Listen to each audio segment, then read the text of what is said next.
Hello viewers, আসসালামু আলাইকুম। আরেকটি ভিডিওতে আপনাদের সবাইকে স্বাগত জানাচ্ছি। এই দেখুন, এটা হচ্ছে আমার অ্যালামান্ডার গাছ। আর এই যে এখানে দেখুন বেশ ভালো ব্লুমিং হচ্ছে। তবে গত 2 মাসে আমি এতে একটু যত্ন করতে পারিনি, কোনো খাবার দেইনি। তার উপর সবচেয়ে বড় কথা, আমি বাসায় যাদের উপর আস্থা করে গাছটা ছেড়ে গিয়েছিলাম তারা একজনও পানি দেয়নি এই গাছে। মানে 2 মাসের মধ্যে প্রথম একটা মাস তো সম্পূর্ণ রোদ্রে গেল, রোদ গ্রীষ্ম, একদমই বৃষ্টি হয়নি, কম কম বৃষ্টি হয়েছে।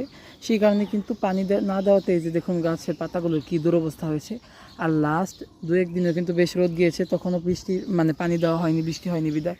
তো তখনও কিন্তু অনেক ক্ষতি হয়েছে গাছের। এই কারণে গাছের শেপ কিন্তু অনেকটা নষ্ট হয়ে গিয়েছে, একদম ঝাঁটা ঝাঁটা হয়ে গেছে গাছটা। যদি রেগুলার পানি দেওয়া যেত বা পরিচর্যা করা যেত তাহলে হয়তো গাছটা আরও সুন্দর থাকতো। তো এখন যেহেতু আমি এসেছি, আশা করি আমি গাছটাকে কিছু পরিচর্যা করে ঠিক করতে পারবো, কিন্তু আগের মতন শেপ হয়তো দিতে পারবো না। প্রুনিং কাটিং করে নতুন শেপ দিতে হবে। তো আপনাদেরকে বলবো, অ্যালামান্ডা গাছ কিন্তু এই বর্ষার সিজনে ফুল দেওয়ার টাইম।